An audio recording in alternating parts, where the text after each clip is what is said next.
여러분 안녕하십니까? 뉴스가 있는 저녁 10월 22일 화요일 순서를 시작합니다. 오늘 국회에서는 문재인 대통령의 시정연설이 있었습니다. 문 대통령은 내년도 확장 예산 513조 5천억 원에 대해서 지금 재정을 투입해서 대응하지 않으면 곧 더 큰 비용을 치르게 될 거라고 예산 증편의 배경을 설명했습니다. 또 최근 시국과 관련해서 합법적인 불공정과 특공도 바로 고치라는 국민의 요구에 무거운 책임감을 갖겠다며 공정의 가치를 강조했습니다. 칠레 수도 센티아고에서는 시위대와 치안당국의 충돌이 계속되고 있습니다. 시위 사망자가 11명으로 늘었습니다. 산디아고의 비상사태가 먼저 선포된 뒤 지금 주요 도시들로 확대되고 있습니다. 뉴스가 있는 저녁은 여러분의 의견과 제안 기다리고 있습니다. 샵 0945 유료 문자나 팟빵 유튜브의 게시판을 이용해 전해주시기 바랍니다. 첫 소식, 문재인 대통령의 시정연설입니다. 문 대통령은 경제 활력을 높이기 위해서 필수적인 예산 편성이라며 혁신과 포용, 평화의 힘을 키우는 데 쓰겠다고 강조했습니다. 김도원 기자입니다. 취임 후 네 번째 시정연설을 위해 문재인 대통령이 국회 본회의장을 찾았습니다. 사상 처음 500조 원을 돌파한 슈퍼예산. 재정의 과감한 역할이 절실한 때라는 말로 편성 배경을 설명했습니다. 우리가 지금 제대로 대응하지 않으면 머지않은 미래에 더 큰 비용을 치르게 될 것입니다. 내년도 확장 예산이 선택이 아닌 필수인 이유입니다. 재정 지출을 통해 대외 충격을 막는 방파제, 경제 활력을 살리는 마중물 역할을 해야 한다는 겁니다. 정부가 너무 예산을 많이 쓰는 것 아니냐는 우려에는 우리 재정 건전성이 세계 최상위 수준이라고 대답했습니다. 내년 예산의 목표는 혁신과 포용, 공정, 평화라고 밝혔습니다. 먼저 혁신을 위해 4차 산업혁명 핵심 분야와 3대 신성장 산업, 소재 부품 장비 산업 자립화에 7조 원 가까이를 지원할 계획입니다. 또 포용과 공정을 위해 제조업과 40대 일자리 감소를 막고 사회 안전망을 더 촘촘하게 짜겠다고 말했습니다. 평화를 위해서는 강한 안보가 필요한 만큼 국방비를 50조 원 이상 책정해 정찰 위성 등 핵심 방어 체계를 보강하겠다는 계획을 내놨습니다. 지금 우리의 안보 중점은 대북 억지력이지만 언젠가 통일이 된다 해도 열강 속에서 당당한 주권 국가가 되기 위해선 강한 안보 능력을 갖춰야 합니다. 33분에 걸친 문 대통령의 시정연설에 여당은 20여 차례의 박수로 화답했지만 야당 의원들은 일부 대목에서 야유를 보내기도 했습니다. 문 대통령은 임기 전반기인 2년 반 동안 함께 잘 사는 나라, 즉 혁신적 포용국가에 초석을 놓았다고 자평했습니다. 임기 후반기에는 확장 재정을 통해 혁신과 포용, 공정, 평화의 힘을 키울 거라며 국회에 예산안 처리를 요청했습니다. YTN 김도원입니다. 다음은 개혁 입법에 관한 시정연설 내용입니다. 문 대통령은 공정에 대한 국민의 높은 요구에 책임감을 느낀다며 강한 개혁을 추진하겠다고 밝혔습니다. 김영수 기자의 보도입니다. 문재인 대통령은 합법적인 불공정과 특권도 바꾸라는 게 국민의 요구라며 무거운 책임감을 갖겠다고 밝혔습니다. 조국 전 장관이나 서초동 광화문 집회를 직접 언급하진 않았지만 2달 넘게 이어진 논란이 조 전 장관 사퇴로 일단락된 상황에서 공정의 가치를 다시 내세운 겁니다. 사회주도 측일수록 더 높은 공정성을 발휘하라는 것이었습니다. 대통령으로서 무거운 책임감을 갖겠습니다. 문 대통령은 연설에서 국민과 경제 다음으로 공정을 많이 언급했습니다. 27번이나 등장했는데 10번 언급한 지난해와 비교하면 공정에 초점을 맞췄다는 평가도 가능합니다. 문 대통령은 각 분야에서 강력한 개혁을 추진하겠다면서 공정사회를 향한 반부패 정책협의회를 전면에 내세웠습니다. 특히 가장 아픈 교육에서의 불공정은 정시비중 확대를 포함한 입시제도 개편을 통해 해소하겠다고 답했습니다. 연설 후반 문 대통령은 3분 가까운 시간을 배정하며 공수처법과 수사권 조정 법안 처리를 요청했습니다. 야당의 반대를 의식한 듯 공수처법이 통과되면 현 정부 고위 공직자부터 수사 대상이 된다는 점도 강조했습니다. 공수처의 필요성에 대해 이견도 있지만 검찰 내부의 비리에 대해 지난날처럼 검찰이 스스로 엄정한 문책을 하지 않을 경우 우리에게 어떤 대안이 있는지 묻고 싶습니다. 문 대통령은 탄력근로제 보완 입법과 데이터 3법, 소재부품 장비 특별법 등 민생 법안 처리를 국회에 요청하면서 꼬인 국정의 실타래를 풀기 위해 여야정 국정 상설협의체 재가동과 여야 대표 회동 활성화도 제안했습니다. 시정연설에서마다 문 대통령이 큰 비중을 뒀던 한반도 평화 프로세스와 관련해서는 지금이 항구적 평화로 가는 마지막 고비라면서 평화 경제의 기반을 구축하겠다고 밝히고 묵묵부답인 북한의 응답을 촉구했습니다. YTN 김영수입니다. 문재인 대통령의 시정연설 내내 집권 여당인 더불어민주당 의원들은 박수와 환호로 환대했습니다. 특히 고위공직자 범죄수사처 설치 필요성에 적극 공감한다는 뜻을 밝혔습니다. 자유한국당은 문 대통령이 떼쓰기를 하고 있다며 평가절하했습니다. 최기성 기자입니다.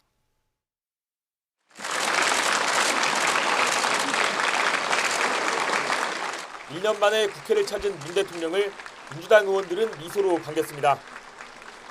당 지도부를 시작으로 앞다퉈 손을 내미는가 하면 못 보고 지나친 대통령을 불러세워 악수를 청하기도 했습니다. 겹겹이 선 의원들 사이를 헤치고 나오며 눈도장을 찍으려 바쁘게 움직이는 모습도 보였습니다.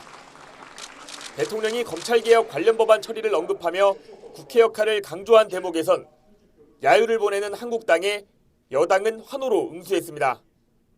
공수처법과 수사권 조정 법안 등 검찰개혁과 관련된 법안들을 조속히 처리해 주시길 당부드립니다.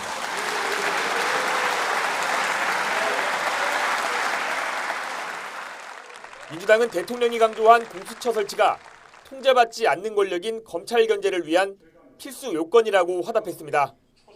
내일 예정된 여야 교섭단체 3당 회동에서 실타래가 풀리지 않으면 한국당을 뺀 나머지 야당과 공조해 법안을 처리할 수도 있다는 가능성도 열어뒀습니다.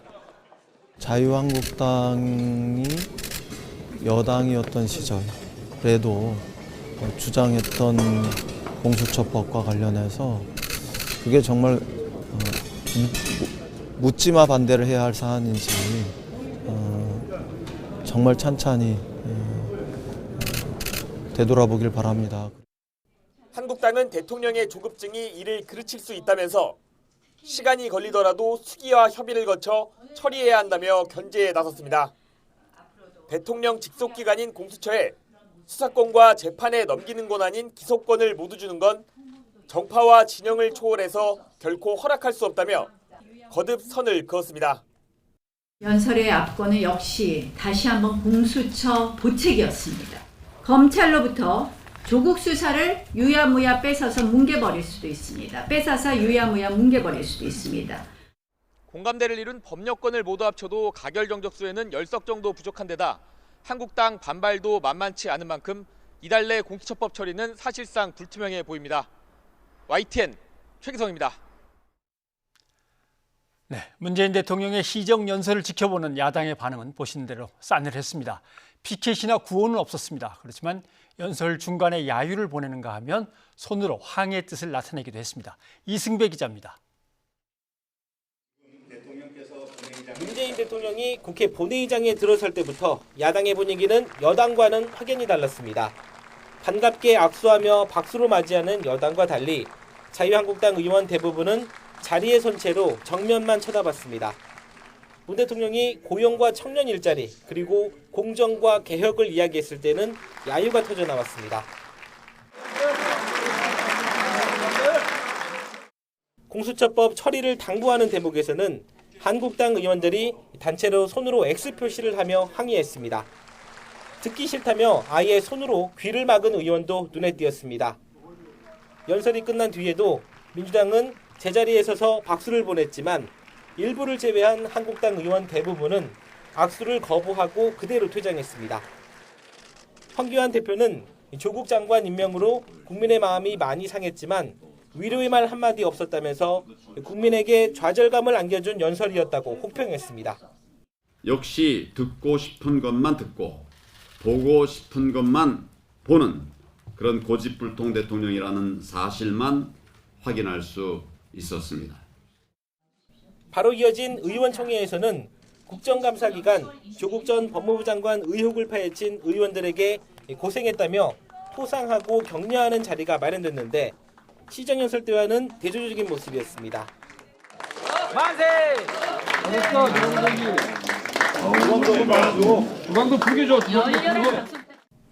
바른미래당 역시 문 대통령의 자화자찬만 있고 반성이 없었다고 꼬집었고 지표로서도 굉장히 어려운 상황에 있다는 것은 모든 사람들이 다 알고 있습니다.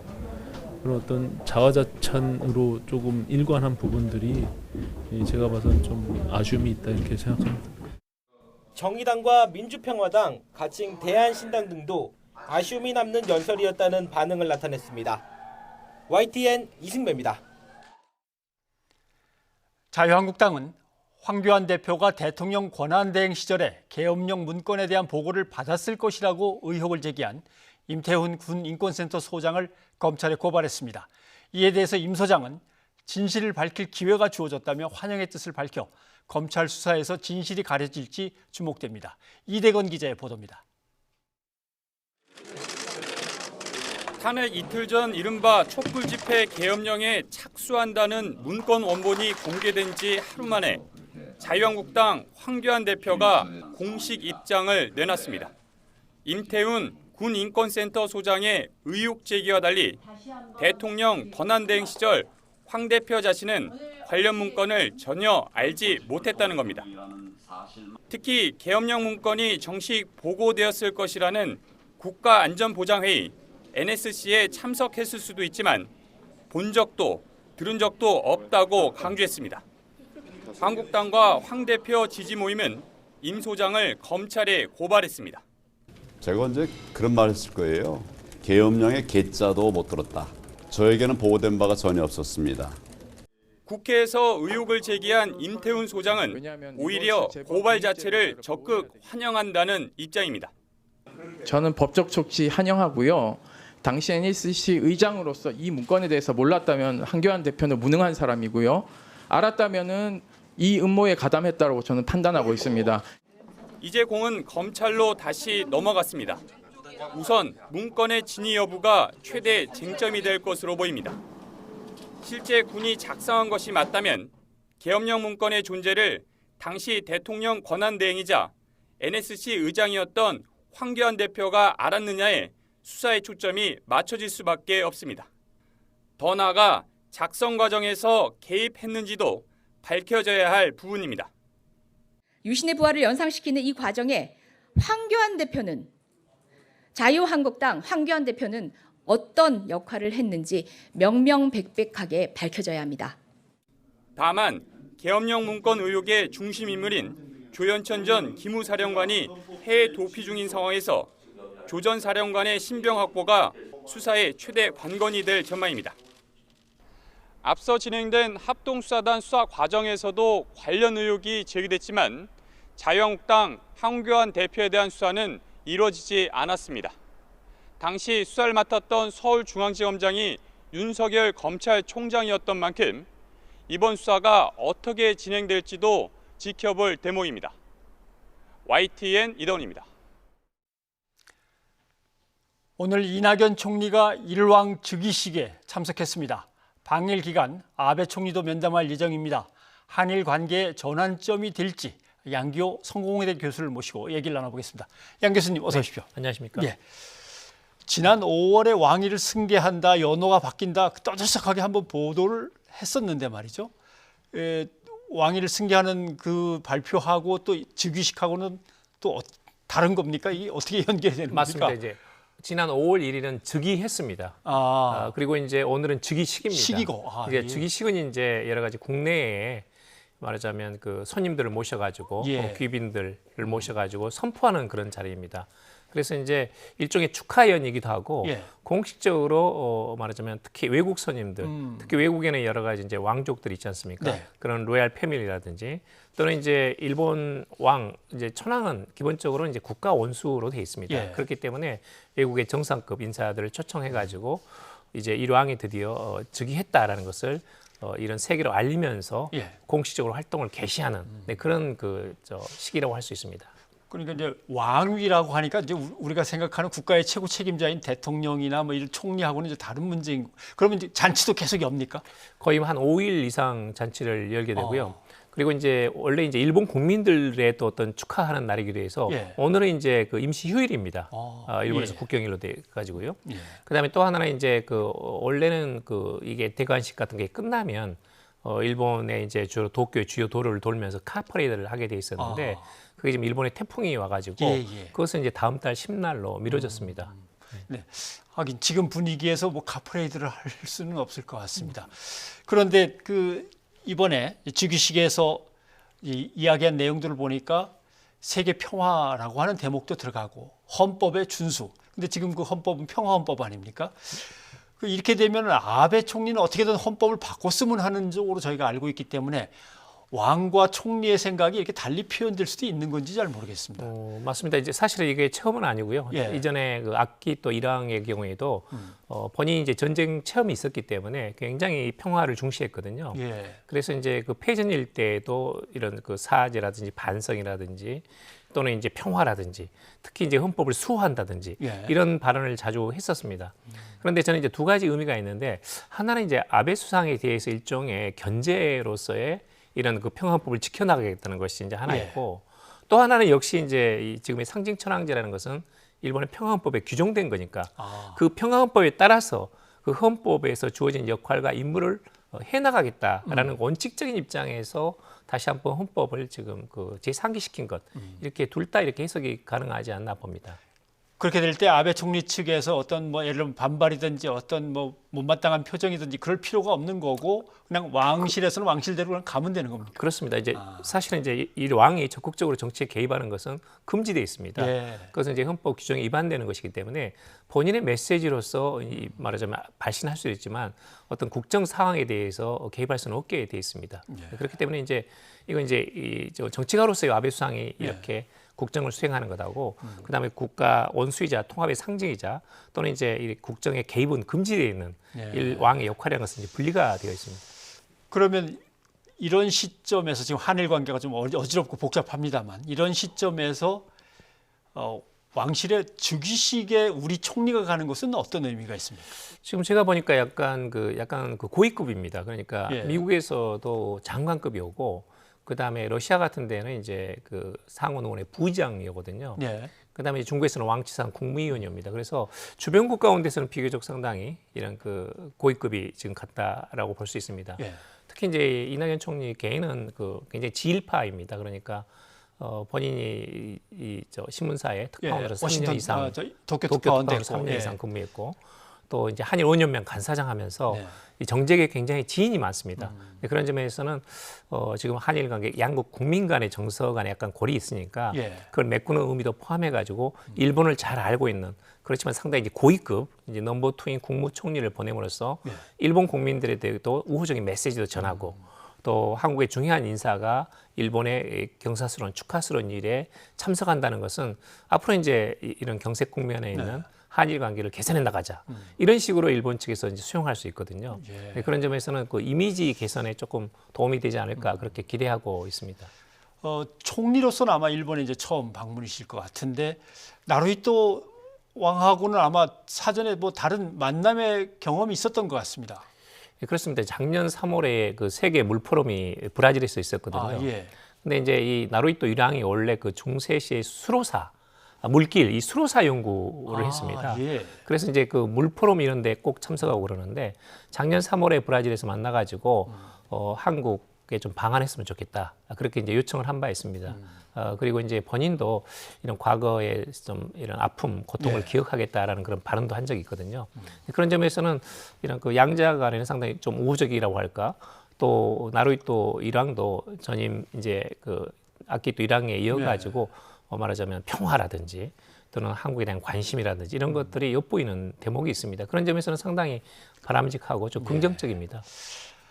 그래도 복잡한 한일 관계에 엉킨 걸 풀려면 일단 아베 총리하고 만나서 뭔가가 좀 잘 돼야 되는데 지금 이낙연 총리하고 아베 총리의 만남 시간은 뭐 10분 플러스 알파 뭐 이렇게 자꾸 얘기가 나옵니다만은 이 짧은 시간에 얼마나 얘기를 할지, 그럼 친서나 메시지 전달로 뭔가 의사를 전달하고 그냥 끝나는 건지 그 부분도 좀 궁금합니다. 그렇습니다. 이제 뭐 사실은 우리만 그런 게 아니라 전 세계에서 50명 정도의 국가 수반이거든요. 이걸 이제 5일간 아베 수상이 하루에 한 10분에서 한 20분 정도 이렇게 그 면담을 하게 돼 있습니다. 그래서 시간이 아무래도 좀 짧습니다. 기껏해 한 15분 정도로 보고 있는데, 그래서 시간이 짧다 보니까 지금 그 친서를 가지고 직접 전달하고 거기 친서에 담긴 내용을 이낙연 총리께서 직접 좀 설명하는 그런 자리가 되지 않을까 좀 기대하고 있습니다. 단지 이제 지금 사실은 일본어가 굉장히 유창합니다. 거의 네이티브에 가까울 정도로 저도 몇 번 뵀습니다만, 그래서 통역 없이 그냥 조금 더 긴밀하게 좀 심층 있는 그런 대화를 나눌 수 있지 않을까 그렇게 생각합니다.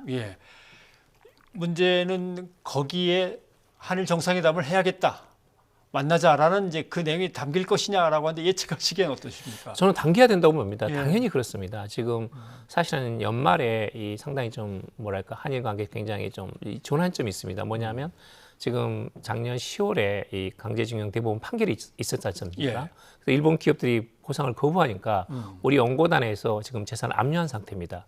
그래서 이제 점점 이게 좀 악화된 상태에서 정 안 되면 이제 지금은 그 매각 신청이 들어간 상태거든요. 그러면 이제 일본 기업에 대한 매각 신청이 이제 허가가 나게 되면 이것은 이제 그 일본 기업들의 자산을 매각을 해서 이 피해자들에게 보상하는 그런 상황입니다. 근데 그렇게 되면 한일 관계는 상당히 지금 악화될 수밖에 없고, 이건 1965년에 청구권 체제를 이 한국 측이 무너뜨렸다고 일본이 반발할 가능성이 있거든요. 근데 그런 점에서 지금은 시간이 많지 않기 때문에 한국의 고위급 인사가 가가지고 적어도 빠른 시일 내에 한일 양국 간의 정상회담을 하자. 그리고 우리 문재인 대통령께서 제가 듣기로는 상당히 한일 관계에 대해서 걱정도 많이 하시고 또 이 문제를 어떻게든 풀어야겠다는 생각도 많이 하고 계신 걸로 알고 있습니다. 그래서 좀 진정성 있는 그런 메시지가 담긴 친서도 전달하고, 또 본인이 직접 이낙연 총리가 잘 알고 있습니다. 이 문제에 대해서는. 그래서 그 상황도 설명하면서 양국 간에 좀 제 기대치로는 좀 빠른 시일 안에 한일 양국이 정상회담을 개최하기로 합의했다. 이 정도가 나오면 아주 좋은 메시지 아닐까 그렇게 좀 보고 있습니다. 뭐 이제 흔히 한쪽에서는 저렇게까지 해서 먼저 가서 친서를 전달하면서 대통령의 뜻을 전달했는데 시큰둥한 반응을 보이진 않겠지라고 하면서 은근히 걱정도 하고, 한편에서는 요즘 나오는 이런저런 얘기들의 분위기, 그래도 대화는 이어가야 될 거 아닌가. 뭐 우리도 좀 양보하고 한국도 좀 양보하고 뭐 이런 식의 얘기들이 종종 나오는 거 보면 뭔가 풀려갈 공산이 클까요? 그렇게 이제 아직 지금은 한일 양국 간 입장차가 너무 커가지고 이것을 단기간에 좀 이 공백을 메꾸기가 쉽지 않습니다.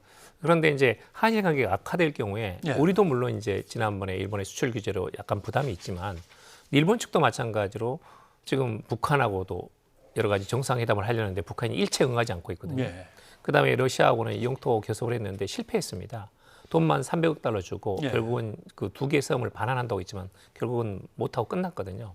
중국과도 여전히 긴장 관계고, 그러다가 이제 한일 관계까지 완전히 이게 악화됐다고 한다면 일본 국내에서도 아베 애교에 대한 책임론이 나올 수밖에 없습니다. 또 내년 7월에는 도쿄 올림픽이 있는데 이 평화의 제전에서 주변국하고 이렇게 사이가 나빠가지고 어떻게 평화의 제전을 치르느냐, 그렇게 야당에서는 반발할 수밖에 없거든요. 그런 점에서는 일본 측도 어떻게든 이 문제를 풀어나가겠다는 그 생각은 있다고 봅니다. 근데 지금은 이제 실무선은 상당히 어렵고 이건 양국 지도자 간의 정치적인 결단으로 풀 수밖에 없는 근데 그런 부분도 있거든요. 그런 점에서 만약에 공감대가 형성된다면 이번 이낙연 총리의 방일도 나름대로 성과가 있었다 이렇게 봅니다. 보시기에 아직 일본에서 어떤 근본적인 변화 같은 건 좀 없어 보입니까? 좀 지금 상태로는 그렇습니다. 이제 엊그저께 그 스가 관방장관 이야기했는데 청구권 협정으로 모든 것이 끝났다는 일본 정부 입장에는 변함이 없다 이렇게 언급을 했거든요.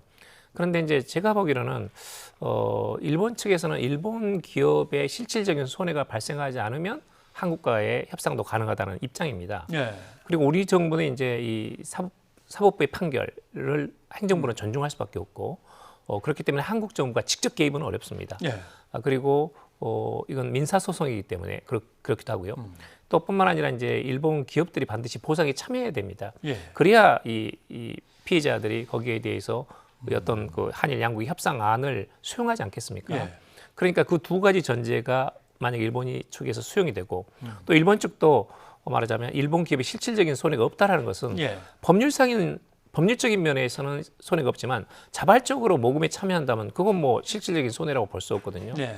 그런 어떤 지금 양국 간의 관계가 꽉 막혀가지고 풀 수 없는 것처럼 보이지만 사실은 구체적으로 들어가가지고 어떤 해법을 찾는다면 그렇게 불가능한 것도 아니거든요. 예. 그런 점에서는 저는 지금 조성 차관도 가 있기 때문에 일본 아키바 외무차관하고 지금 대화가 있을 걸로 압니다. 그런 점에서 실무적인 차원에서 조금 더 그림을 만들어내고 예. 이낙연 총리가 그것을 조금 더 이렇게 밀고 가고 빠른 시일 내에 적어도 11월 중에 한일 양국 간의 정상회담이 있다면 예. 어떻게든 이 문제에 대해서 해법을 도출하는 것도 불가능한 것은 아니다. 예. 그렇게 좀 기대를 가지고 한국, 일본 약간씩 양보하면서 어떤 중요한 타협점을 찾아내는 것이 바람직하다. 이것은 예. 분명합니다. 알겠습니다. 일단 이낙연 총리의 친서의 전달, 그다음에 이루어지는 한일 정상회담, 뭐 여기를 좀 한번 잘 봐야 되겠군요. 예, 양 교수님 오늘 고맙습니다. 네, 감사합니다.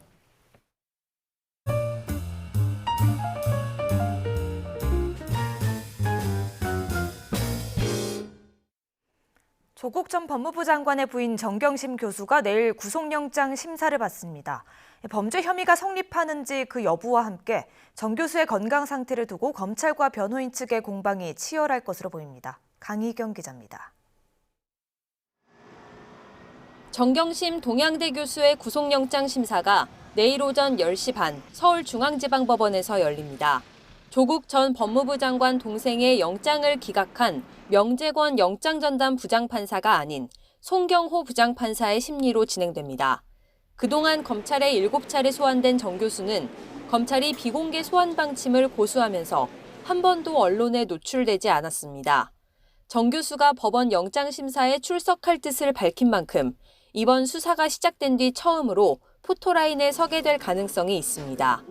정 교수의 혐의는 크게 자녀 부정입시 의혹과 사모펀드 투자 관련 의혹, 이를 둘러싼 증거인멸 의혹으로 나뉩니다. 검찰은 구속영장을 청구하면서 이에 대해 총 11가지 혐의를 적용했습니다.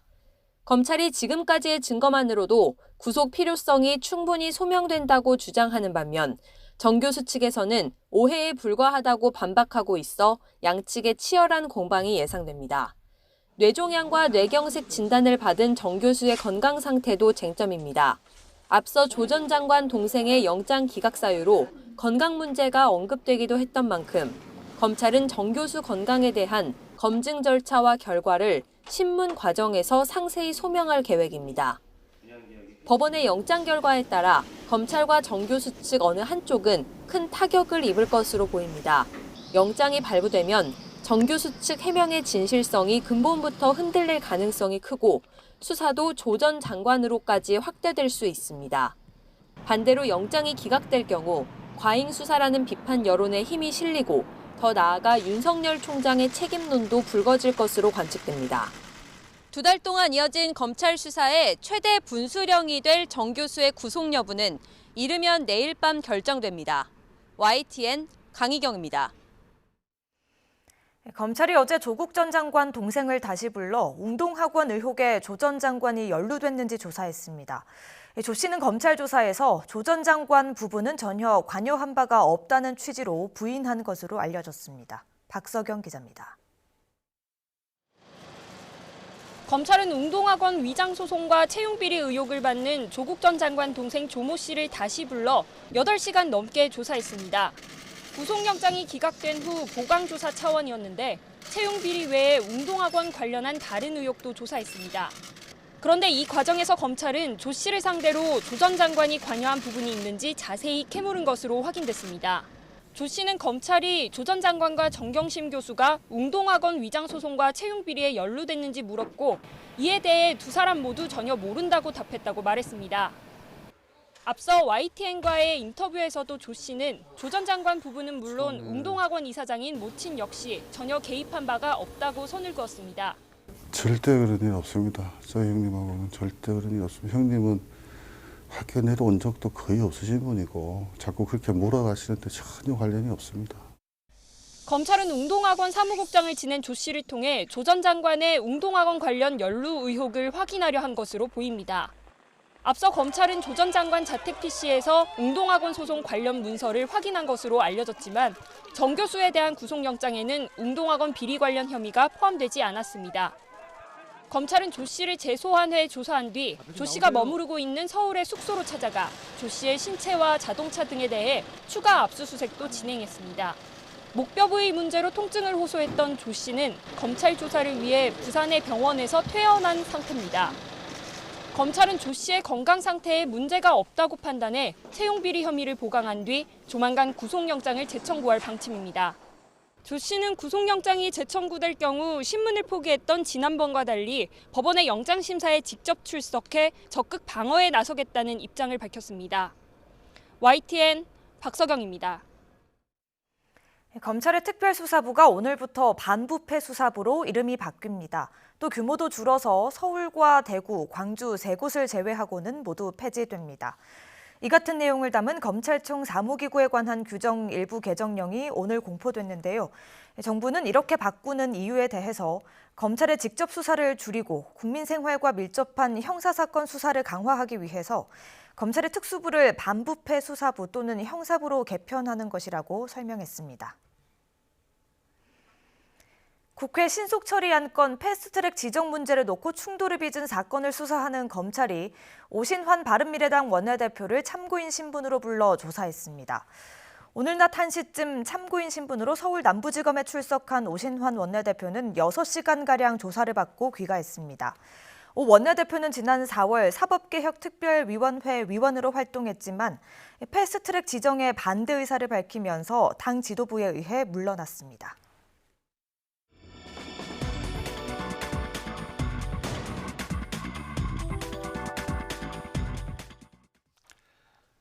브리핑 있는 저녁입니다. 중요한 사건 사고 소식을 이연아 기자와 함께 살펴보겠습니다. 어서 오십시오. 안녕하십니까? 오늘 첫 소식은 어떤 겁니까? 네, 오늘 밀양역에서 작업 중이던 노동자들이요. 열차에 치여서 한 명이 숨지고 2명이 다치는 사고가 발생했습니다. 사고 발생 시간은 오전 10시 20분쯤인데요. 밀양역 500m 앞 철로에서 작업하던 노동자 3명이 기차에 치인 겁니다. 이 기차는 오늘 오전 6시 16분 서울에서 출발해 오전 10시 58분 부산에 도착 예정이었습니다. 해당 열차는 사고 수습 40분 후에 운행을 재개했습니다. 뭐 여기서 크게 떨어지지 않은 가까운 곳에 섰는데 화를 당했습니다. 어떤 일을 하고 있었던 겁니까? 코레일식에 따르면요. 당시 현장에서는 5명의 노동자가 배치가 됐습니다. 이들은 곡선 구간의 철로 보수 작업을 진행 중이었는데 실제 작업은 노동자 4명이 투입이 됐고요. 신호수 역할을 하는 1명이 작업 현장에서 일부 떨어진 곳에 배치가 됐습니다. 이 가운데 사상자는 직접 작업에 투입된 3명입니다. 49살 장모 씨는 숨졌고요. 30살 조모 씨와 31살 김모 씨는 다쳐서 인근 병원으로 이송이 됐습니다. 부상자들은 다행히 생명의 지장은 없는 것으로 파악됐습니다. 신호수가 600m 앞에 있었고, 그럼 신호수는 이제 열차가 온다고 신호를 보내거나 연락을 해서 이제 미리 비켜 있도록 했어야 될 것인데 어떻게 해서 사고가 났죠? 현재 그 부분에 대해서 코레일과 부산지방 철도경찰대 측에서 조사가 진행되고 있고요. 정확한 원인을 단정하기는 어렵습니다. 다만 목격자들은 당시 작업 상황이 매우 시끄러웠다고 말을 해서 소음 때문에 못 들었을 가능성이 제기되고 있습니다. 그러니까 드릴 작업 같은 소음으로 열차가 오는 것을 알지 못했을 수 있다는 겁니다. 직접 들어보시죠. 작업 인부들이 옆으로 이렇게 서서 비켜가지고 딱 붙어 서갖고 이렇게 있더라고요. 그 기계 소리가 따다다다다닥 하니까 위에서 열차가 오도 이 사람들이 감지를 못하는 그런 상황이더라고요. 네, 또 뭐 이 때문에 신호수가 무전을 했는데도 제대로 듣지 못했을 가능성도 제기되고요. 또 이뿐만 아니라 무전기 오작동, 뭐 기계적 오류 등도 제기가 되기 때문에 모두 함께 좀 조사를 해봐야 될 부분입니다. 그래서 아까 이 기자가 얘기한 대로 아직 정확하게 단정짓기가 어려운 상황이라고 하는 거군요. 맞습니다. 신호수가 정확하게 열차가 온다는 신호를 보냈을까? 이 부분도 확실하게 확인이 아직 안 될까요? 네, 이 부분 역시 조사에서 명확히 밝혀야 하는 부분입니다. 오늘 현장 브리핑이 있었는데요. 코레일 측은 소음 때문에 무전을 못 들었을 가능성은 적다라는 입장을 밝혔습니다. 이 때문에 사고 당시 무전 교신이 제대로 됐는지 등을 조사하고 있습니다. 직접 들어보시죠. 녹취록이 다 있기 때문에 조사를 해봐야 되겠습니다. 확인이 된 겁니까? 아직 지금 조사 중입니다. 네, 또 코레일은 현장에 배치된 노동자의 안전 매뉴얼 준수 여부도 조사를 하고 있고요. 또 운행 시간표에 따라 열차가 보통 운행이 되지 않습니까? 예. 그런데 왜 열차가 오는 시간을 미리 파악하지 못했는지, 그리고 또 당시 상황실 근무는 문제가 없었는지 등 사고 전반에 대해서 조사할 예정입니다. 네. 철로에서의 작업이라는 게 그다음에 상황실, 네. 그다음에 작업반, 네. 또 그다음에 열차를 운행하고 있는 운행자, 이게 늘 이렇게 서로 연락해가면서 유기적으로 움직이면서 했을 텐데 참 안타까운 소식입니다. 나중 얘기입니다만은 예. 열차 시각이 요새는 지나가는 시각이 거의 일정하기 때문에 좀 그렇죠. 5분, 10분 전에 좀 비켜 있다가 다시 하면 안 됐을까 하는 안타까움도 있고 그러네요. 예. 조사 결과가 나오는 대로 또 한번 얘기를 나눠보죠. 네. 다음 소식은 뭡니까? 대학생 진보연합 관련 소식이군요. 맞습니다. 어제 이어서 좀 보도를 드리도록 하겠는데요. 예. 경찰이 오늘 주한미국 대사관절을 기습 침입해 시위를 벌였던 대학생 진보연합 관련 시민단체 사무실을 전격 압수수색했습니다. 시간은 오늘 오전 10시쯤인데요. 서울 남대문경찰서는 수사관 등 경찰 인력 수십 명을 해당 단체 사무실로 보내서 압수수색을 진행했습니다. 이 사무실은요. 예. 주한미국 대사관절 침입 사건으로 조사를 받던 학생 중 한 명이 주소지로 적었던 곳입니다. 예. 그러면 경찰은 무엇 때문에 여기를 꼭 압수수색해야 되는가? 그 이유를 한번 살펴보죠. 네, 경찰은 이 대사관절 침입을 사전에 모의하거나 혹은 그 기획한 정황이 담긴 문건을 찾는 것에 주력을 하고 있습니다. 예. 현재 수사 방향으로 볼 수 있는데요. 이를 통해서 이제 현장에 체포된 대학생 외에도 사전 모의나 배후 기획을 가담한 사람을 모두 찾겠다 이런 것으로 좀 풀이가 됩니다. 따라서 앞으로 수사 방향과 대상은 좀 더 확대될 것으로 보이는데요. 오늘 압수수색을 통해서 확보한 자료에 대한 분석과 함께 예. 구속된 학생들의 휴대전화 압수 작업도 진행할 방침이다 이렇게 밝혔습니다. 네. 근데 압수수색하는 현장에서 학생들의 반발도 대단했다고 합니다. 맞습니다. 경찰이 이제 사무실 안으로 들어가서 예. 이 회원 학생들 그 소유로 추정이 되는 노트북이나 아이패드 속에 뭐 대사관절 침입 사건 관련된 자료 등이 있는지를 확인을 했습니다. 이뿐만 아니라 노트북 속에 깔린 메신저 프로그램 중에 뭐 카카오톡이나 텔레그램 등이 있지 않습니까? 예. 이런 거 관련해서도 이제 직접 안으로 들어가서 관련 자료가 있는지를 한번 찾아봤는데요. 이 단체는 이런 과정을 SNS의 생중계 방식으로 공개를 했습니다. 예. 그리고 무리스러운 압수수색 진행이다 이렇게 주장을 했습니다. 네. 이현아 기자 수고하셨습니다. 감사합니다. 지난 여름 우리 방공식별구역 카디즈에 무단으로 진입해 논란이 된 러시아군 용기가 또 무더기로 선을 넘었습니다. 모두 6대가 무단으로 카디즈에 진입했는데요. 군 당국은 러시아의 의도를 분석하고 있습니다. 김지선 기자입니다. 오전 9시 23분 러시아 공군의 조기 경보기 한 대가 우리나라 방공식별구역 카디즈에 진입했습니다. 곧 나가나 싶더니 다시 들어왔는데 이는 시작에 불과했습니다. 30분쯤 후엔 전투기와 전략 폭격기 등 모두 3대가 한꺼번에 들어온 겁니다. 이들 군용기는 울릉도와 독도 사이를 활보하다 울릉도와 포항 근처에서 각각 빠져나갔고 일본 방공식별구역에도 들어갔다 나왔습니다. 한반도 주변을 휘돌아 제주도 남쪽으로 다시 침범한 뒤 서해로 빠져나갔다 동해로 재진입했습니다. 오후 2시 44분엔 새로운 전투기 2대가 추가로 진입해 20분 가까이 머물렀습니다. 우리 군은 러시아 군용기들을 포착하고 즉각 F-15K와 KF-16 전투기를 대응 출격시켰습니다. 이후 추적과 감시 비행, 경보 방송이 이어졌지만 하루 동안 군용기 6대가 4차례에 걸쳐 선을 넘은 겁니다. 올해 들어 러시아 군용기의 카디즈 진입은 20번째. 지난 7월엔 영공까지 넘었고 우리는 360여 발의 경고 사격으로 물리쳤습니다. 외교 논란으로 번지자 한러 군당국은 긴급히 협의에 나섰고 마침 내일 합동군사위원회가 서울에서 열릴 예정이었습니다. 군사위를 하루 앞둔 러시아 군 당국의 행태에 대해 합참은 의도를 분석하고 있다고 밝혔습니다. YTN 김지선입니다. 한미 방위비 분담금 협상이 내일부터 하와이에서 열리는데요. 시민단체 평화와 통일을 여는 사람들이 한미 방위비 분담금 협상을 중단하라고 촉구했습니다. 단체는 주한미국 대사관 앞에서 기자회견을 열고 미국이 주한미군의 주둔 비용에다가 세계 패권 전략에 드는 비용까지 우리나라에 떠넘기려 한다고 주장했습니다. 민간 택지 아파트에도 분양가 상한제를 적용하는 주택법 개정안이 오늘 국무회의에서 의결돼 이달 말부터 시행됩니다. 국토부는 다음 달 초 실제 적용 지역을 지정할 것으로 보이는데요.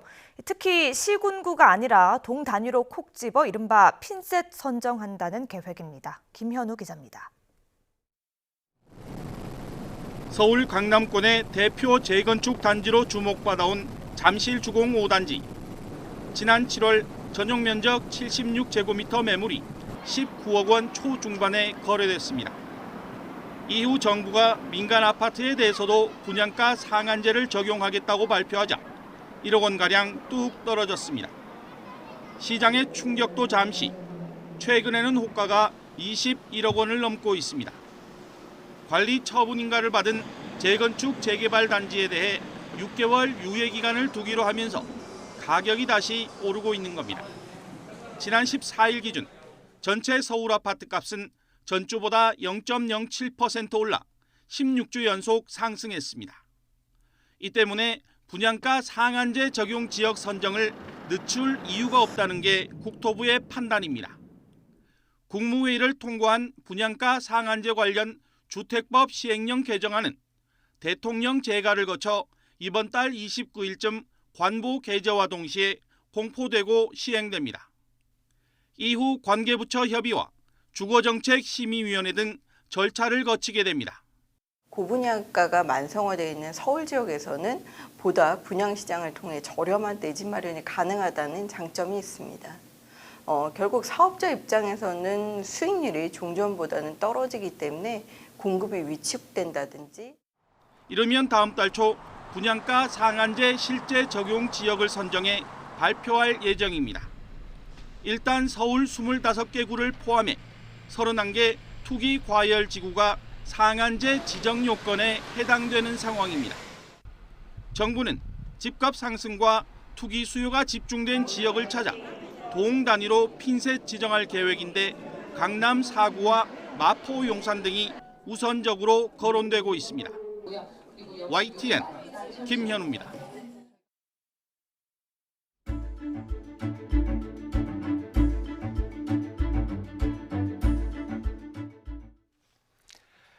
다음은 칠레 소식입니다. 지하철 요금 인상으로 시작된 시위가 칠레 전역을 뒤흔들고 있습니다. 어떤 배경에서 이렇게 사태가 커지고 있는지 시사인의 김영미 국제문제편집위원을 모시고 얘기를 나눠보겠습니다. 어서 오십시오. 안녕하세요. 지금 사망자가 11명까지 가 있는 거죠. 상황을 좀 정리해 주시죠. 네, 사망자가 11명 가까이 되고 지금 부상자는 뭐 수백 명이라고 표현을 하는데 1,400명 체포되는 상황. 그래서 칠레 경찰서에서 다 수용이 안 돼가지고 인근 뭐 사무실, 뭐 공공기관 이런 데까지 다 지금 수용을 해야 되는 상황이라고 합니다. 그래서 이렇게 경찰이 폭력 진압을 한 게 1989년도에 군부 독재가 끝날 때 그때 혁명이 났을 때 이후 30년 만에 처음입니다. 민주화 혁명 이후 30년 만에 이 정도로 과격하고 유혈 진압은 처음이란 말씀이군요. 근데 산티아고에는 비상사태가 이제 내려졌다 그랬는데 이 비상사태도 계속 확대되는 모양입니다.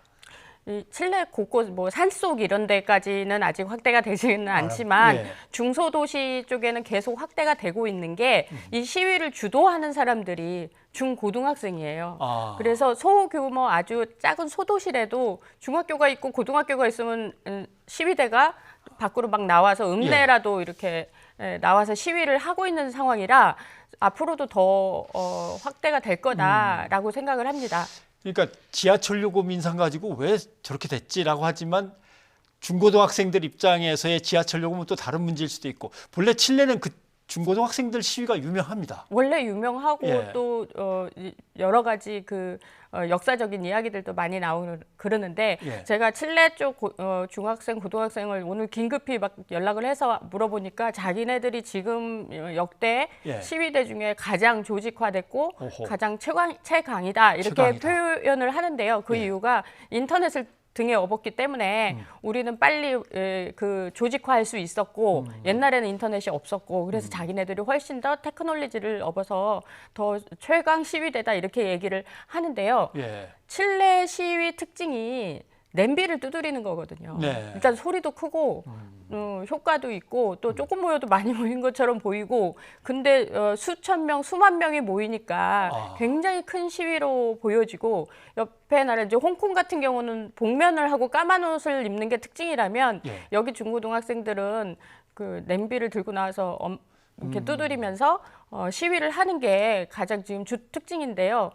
사실 지하철 요금 50원이 뭐 그렇게 대단하냐. 네. 중고등학생 대단한 거예요. 예. 왜냐하면 여기가 학비가 비싸요. 엄청나게 비싸가지고 대학 졸업하면 다 빚쟁이들한테 이렇게 늘 쪼달린다고 얘기는 들었습니다. 거의 그렇고 사실 한국도 대학 등록금이 비싼데 한국보다 더 비싸요. 근데 이 나라의 평균 그 월급 수준이 대졸자를 기준으로 해서 한 달에 100만 원 수준이거든요. 그리고 연금은 한 달에 10만 원 수준이에요. 그러니까 소비할 수 있는 돈은 없는데 물가는 더 비싸고요. 제가 칠레 취재 가면 식비가 제일 많이 들어요. 그래서 우리 돈으로 10,000원 정도면 어디 가서 뭐 이렇게 제대로 먹을 수는 없고 조금 더 줘야 그래도 이렇게 식사를 할 수 있을 정도로 외식비도 비쌌고 마트 가서 공산품이나 이런 것도 많이 비쌌거든요. 물가 비싸기로 굉장히 유명한 나라예요. 그래서 그 50원이 중고등학생 입장에서는 굉장히 큰 부담이 된 거고 또 엄마 아빠한테 부담 주는 것들이 이제 싫은 거죠. 뭐 사회복지나 연금이 부족하고 뭐 형편없으면 어머니 아버지라고 해봤자 크게 도와줄 수 없을 거고. 근데 경제장관이 그런 말도 했다면서요. 그렇게 요금 비싼 게 저기 하면 아침에 일찍 일어나서 조조요금 할인 받으면 될 거 아니에요. 그러면 화가 더 날 것 같습니다. 조금 더 자고 싶은 게 사실 중고등학생들인데 네. 우리도 대학 입시가 치열하지만 칠레도 마찬가지로 중고등학교 때 공부를 좀 열심히 해야 되거든요. 근데 아침에 1시간 일찍 가라고 그러면 우리나라 아이들도 그 말 듣고 화나죠. 근데 칠레 아이들도 똑같은 거예요. 그래서 올 초에 이미 20원을 올렸어요. 그때도 불만이 많았는데 그냥 대충 이렇게 넘어갔던 것이 50원을 올리면서 진짜 기름을 부은 거죠, 이제. 그래서 이번에는 그 50원 올렸다가 다시 철회를 했지 않습니까?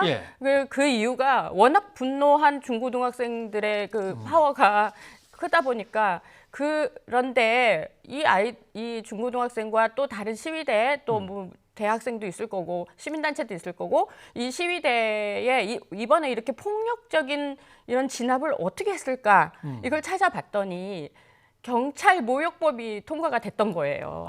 이 경찰 모욕법으로 어떤 폭력을 쓰고 하더라도 시위대를 진압하는 데 있어서 합법적인 거예요. 그래서 그 기준이 모호한 거예요. 사람을 죽이면 안 될 정도의 진압인지 아니면 사람이 다치면 안 될 정도의 진압인지 이게 모호한 채로 이게 통과가 됐기 때문에 사실 칠레 정부 입장에서는 합법적으로 폭력 시위를 진압하는 데 있어서 폭력을 사용할 수 있었다라고 얘기를 합니다. 우리나라식으로 표현하면 공권력의 권위를 갖다 떨어뜨리거나 하면은 잠깐 진압할 수 있다. 폭력적으로라도. 뭐 경찰한테 이제 시위하면 경찰하고 학생들하고 이렇게 마주보고 있는 사이에서 욕 한마디가 나올 수도 있죠. 이런 홍콩 시위 같은 경우도 뭐 왜 쓰레기야 뭐 이렇게 얘기할 수도 있는데 이제 이게 바로 칠레 무대면 바로 이제 경찰 모욕법. 그런데 칠레의 1인당 GDP를 보면 그렇게 나쁘지는 않은데 결국 이런 일이 벌어진다는 거는 빈부격차가 엄청나게 크다는 얘기가 되겠군요. 그렇죠. 원래는 칠레가 굉장히 잘 산 나라예요. 그래서 한국에서도 이민을 검토할 정도로 칠레에 대해서 되게 긍정적으로 생각했고 사실 부유한 나라 중에 하나였어요. 근데 문제가 그 부의 불평등, 그러니까 쉽게 말해서 상위 1%가 전체의 4분의 1 정도의 동산을 차지하고 있다라고 생각하면 나머지 그 한 60% 정도는 한 달에 100만 원도 안 되는 돈. 그러니까 보통 그들이 표현하기는 한 700불 정도라고 표현을 하는데요. 이 700불 갖고 4인 가족이 살아야 되는 거죠. 그러니까 이 불평등 사회에서 학비는 똑같이 비싸버린 거예요. 그러니까 학비를 낼 수가 없는 아이들, 또 자기네들은 공부를 해서 이 상위 1%를 가고 싶지만 그때까지 이제 들어가는 비용들 이런 것들이 굉장히 걱정스러운 상황이니까 학생들 입장에서는 50원 오른 것도 기름을 부은 거죠. 그러면 대충 이제 학생들의 분노가 저렇게 큰 걸로 봐서는 정부가 공교육에 대해서는 그렇게 지원을 또 안 하는군요.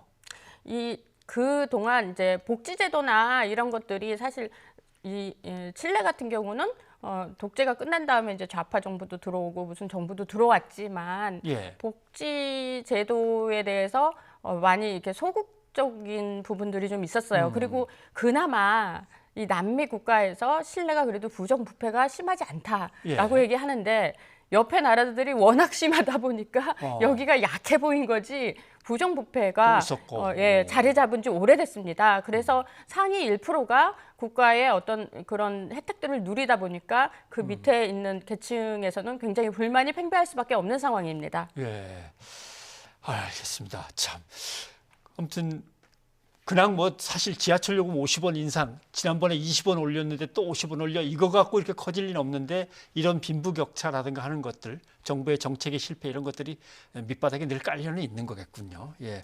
근데 지금 우리 외교부는 여기에 대해서 황색 경보를 내린 것 같습니다. 그 경보 수준을 좀 설명을 해주셔야 될 것 같습니다. 지금 그러니까 원래는 여행 자제, 그러니까 유의 국가에서 여행 자제 2단계.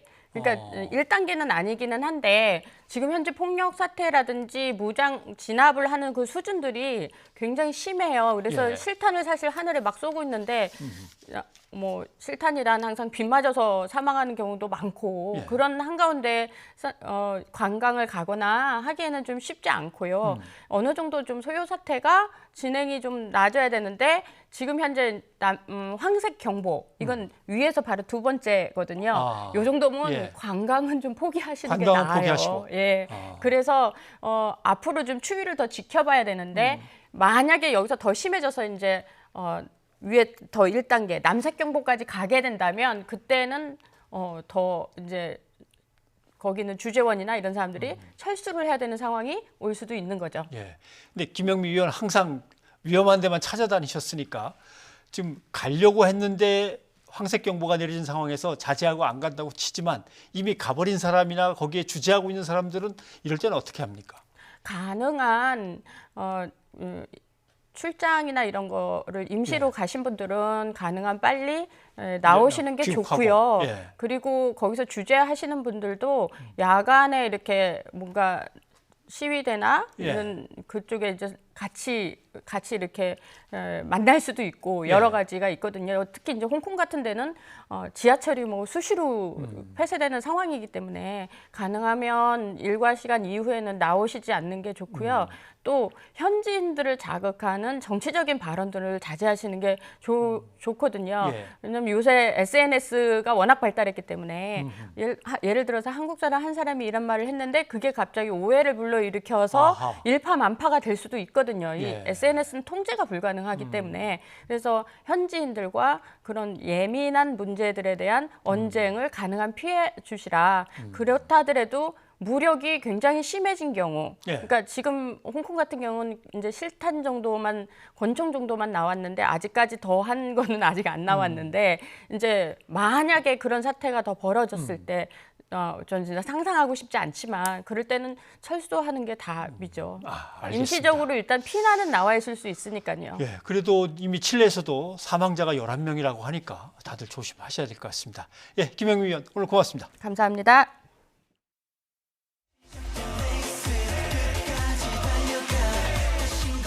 떨어질 수도 있잖아요. 거기에 라이크에 데뷔하고 싶고 데뷔하도록 하겠습니다.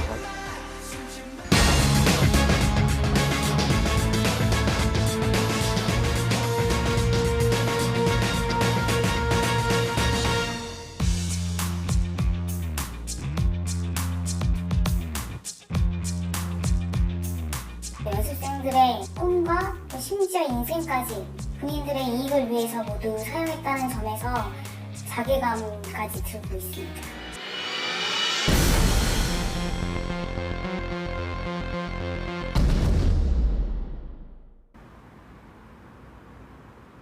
한 방송사의 아이돌 오디션 프로그램이 연일 조작 논란으로 시끄럽습니다. 제작진이 경찰 조사를 받고 국정감사에서도 이 문제가 논의가 됐는데요. 오늘 소통 있는 저녁에서는 그 누구보다도 이 사건의 진실을 알고 싶어하는 분들의 목소리를 들어보도록 하겠습니다. 안녕하세요.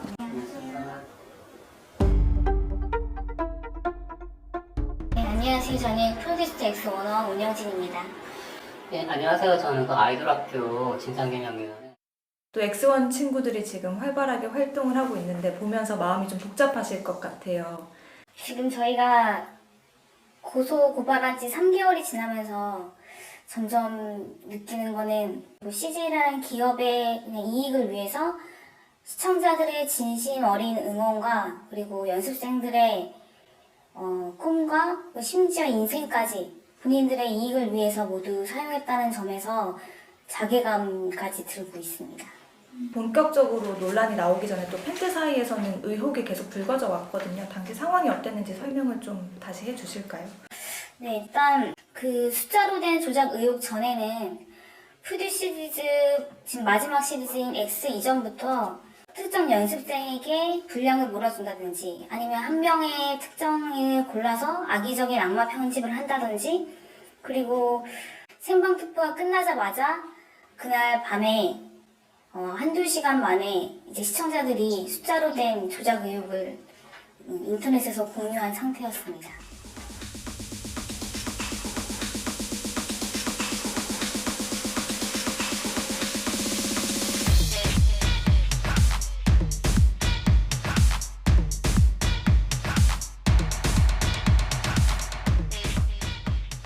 그 몇몇의 출연자들이 나서서 증언을 하긴 하는데 네. 대다수의 출연자들이나 그 네. 뭐 방송 관계자들은 입을 열지 않고 있잖아요. 네. 입을 열기 어려운 부분은 아무래도 CJ 영향력이 또 있잖아요. CJ 쪽의 영향력이라던가 그런 막대한 영향력 그런 것들도 있고 그에 따른 어떤 불이익 그런 것들을 염려하는 목소리가 굉장히 많아요.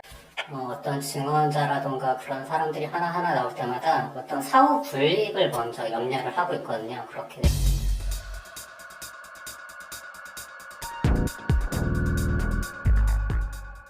출연자들이 실제 득표한 득표수를 알 수 있는 그 로우 데이터에 대해서 정보 공개 청구를 했었는데 지금은 일단은 아직 수사 중이고 그게 아무래도 좀 결정적인 단서 중에 하나다 보니까 수사에 방해될 수 있어서 그 일단은 정보 공개 청구가 불어냈고요. 투표에 대해서 어떤 좀 중립적이거나 아니면 다른 제3의 기관을 껴서 그쪽에서 집계를 하고 발표도 의무를 약간 그 기관 쪽에 부여를 하는 거죠. 이거를 공개하도록.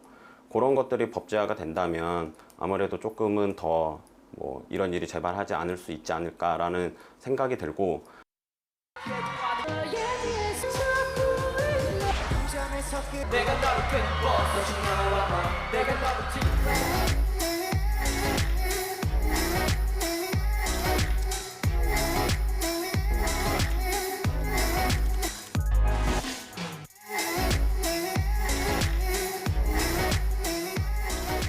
국민 프로듀서들의 진상규명 요구로 인해 이번 사태가 수면 위로 드러날 수 있었는데요. 저는 이번 일로 상처받는 사람이 생기지 않도록 하루빨리 진실이 밝혀지기를 기대해 봅니다. 네, 뭐 저도 오디션 시리즈 뭐 101, X101, 아이돌 학교, 뭐 믹스9 다 지켜본 다 보셨네요. 애시청자이긴 한데 믿지 않으시겠지만 투표도 몇 번 해보고 그랬습니다만은 사실은 이건 떨어진 누군가를 위해서 하는 게 아니고요. 예. 내가 그렇게 애시청하면서 좋아했던 프로그램이 저렇게 불공정하게 이루어지고 있었나에 대한 실제로는 뽑힌 사람들의 팬들도 여기 다 같이 참여하고 그러더라고요. 네, 맞습니다. 네. 저도 국민 프로듀서의 한 사람으로서 참 안타까운 일인데요. 네, 많은 팬들이 이 국민 프로듀서라는 이름을 지키기 위해서 발로 뛰며 애쓰고 있다고 합니다. 팬들은 앞으로도 이 국민 프로듀서라는 이름을 지키기 위해서요. 끝까지 진실 규명에 나설 예정이라고 합니다. 네, 일단 경찰이 더 조사할 걸 먼저 지켜봐야겠지만 좀 불안한 어떤 느낌 같은 것도 있어요. 예를 네. 들면은 버닝썬 클럽 사태에서 아이돌 스타들의 어떤 무너지는 모습도 봤고 그다음에 연예 기획사가 또 갑질 비리로 예. 무너지는 모습도 봤고 이번에는 방송사가 직접 프로그램을 제작하면서 또 무너지는 모습을 봐야 한다면 도대체 우리가 그렇게 자랑하던 한류 문화의 어떤 축이 썩어서 무너져가고 있는 거 아닌가 네. 이런 두려움도 있어서 아무튼 이 조작 논란에 대해서 명명백백하게 진실이 밝혀졌으면 좋겠고 또 상처받는 팬들이 없었으면 좋겠고 연습생이나 연습생 가족들이 또 상처받지 않았으면 좋겠고 그런 마음들이 간절합니다. 네, 저도 같은 마음입니다. 네, 이어서 오늘도 시청자, 청취자분들께서 의견 주셨는데요. 소개를 해주실까요? 네, 0181님 철도 사고 때문에 문자 주셨네요. 아직도 철도 공사 중에 원시적인 사고로 인명피해가 나다니 참으로 안타깝습니다 해주셨습니다. 네, 그리고 이낙연 총리의 일본 방문과 관련해서 의견 주셨는데요. 2813님께서는요. 이낙연 총리의 친서 전달로 한일 관계가 회복돼 이웃 나라답게 살아가기를 바랍니다. 네, 이렇게 생각하신다고 하네요. 예, 유튜브를 통해서 난푸른 하늘님 의견 주셨습니다. 강제노역과 위안부로 한 맺힌 삶을 살아오셨던 분들이 대한민국 국무총리의 참석을 어떻게 생각할지, 일왕도 아베 총리도 사과를 안 했는데 한일 문제 개선을 꼭 이렇게 해결해야 하나요? 아무튼 일본이 그만큼 원망스럽다는 말씀이신 것 같은데 뭐 어떻게 풀어야 되니까 그래도 총리가 일왕 즉위식에 참석을 해서 지금 활동을 하고 계신 거죠. 네, 그리고 4025님께서는요. 일본과 사이가 좋아져도 우리는 기술 개발을 계속해야 합니다. 이런 의견도 있네요. 네, 그렇군요. 자. 네, 오늘 우려했던 미세먼지는 없었습니다. 내일은 영동과 남부지방에 가을비가 내리겠고요. 그 밖의 지방에는 구름만 많겠습니다. 네, 뉴스가 있는 저녁, 오늘 저녁은 페이퍼컷 프로젝트의 여행 갈래요 들으면서 마무리하겠습니다. 함께해 주신 여러분 고맙습니다. 잠시 비워도 변하지 않아 괜찮아요. 배낭을 메고 여유로운 일정으로 움직여봐요. 편안한 신발 더 많이 걸을 수 있게 준비했죠. 새로운 도시 더 친해질 수 있게 함께 다가갈래요. 지금이 아니면 없을 거